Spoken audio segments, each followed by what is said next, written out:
Të zoti Sejko që ka fjallën. Në shekullin e 21. Sot këto politika nuk janë thjesht një mjet për mbështetjen e industrive ekzistuese, por duhen parë si një levë për të krijuar ekonomi më të diversifikuara dhe inovative. Për më shumë se 2 dekada, në Shqipëri dhe rajon u kemi dhënë përparësi reformave strukturore që ndërtojnë institucione të forta, përmirësojnë klimën e biznesit dhe krijojnë një ekonomi të hapur dhe konkurruese. Këto reforma kanë kontribuar në një rritje ekonomike mesatare prej 3.5 deri në 4% gjatë 5 viteve të fundit, ulje të papunësisë në nivelin e 11.3% në 2024 dhe një rritje të konsumit privat prej 7%.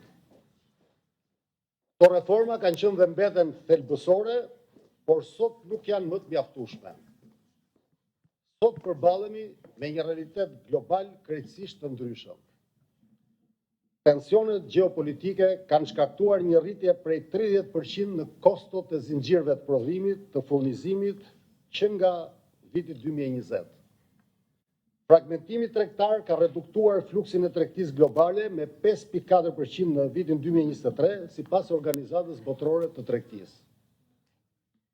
Politikat e riindustrializimit në ekonomitë të avancuara po kanalizojnë mbi 80% të investimeve globale drejt teknologjive të pastra.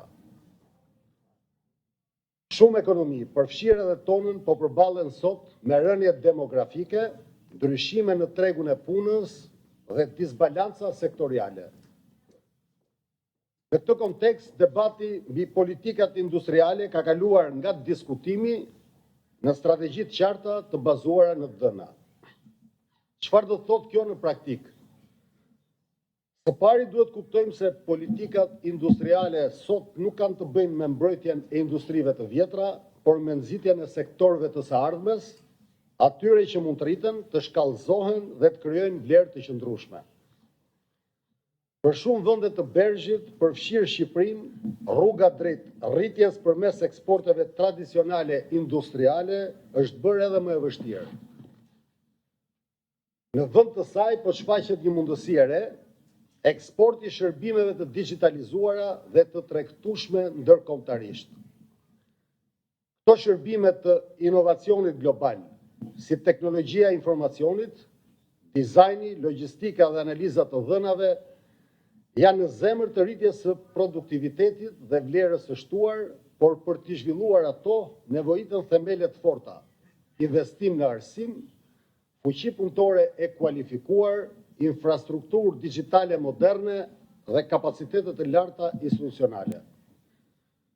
Disa ekonomitë e Europës qendrore dhe lindore tashmë janë bërë eksportues lider në fushën e shërbimeve kompjuterike. Edhe Shqipëria gjithashtu ka potencialin të ndjekë të rrugë. Së dyti, politikat që ndërmarrin duhet jenë të harmonizuara me procesin e integrimit evropian.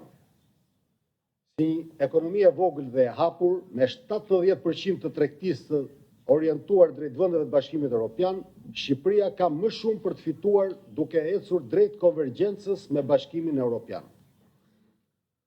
Përveç kësaj, anëtarësimi në SEPA në afron me tregjet europiane dhe redukton kostot e transaksioneve ndërkombëtare me 30%.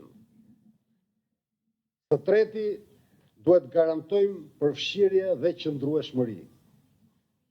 Politikat industriale nuk duhet fokusohen vetëm tek sektorët ku kemi potencial për të fituar në tregjet globale, por edhe tek ata që janë jetik për punësimin dhe kohezionin social brenda vendit.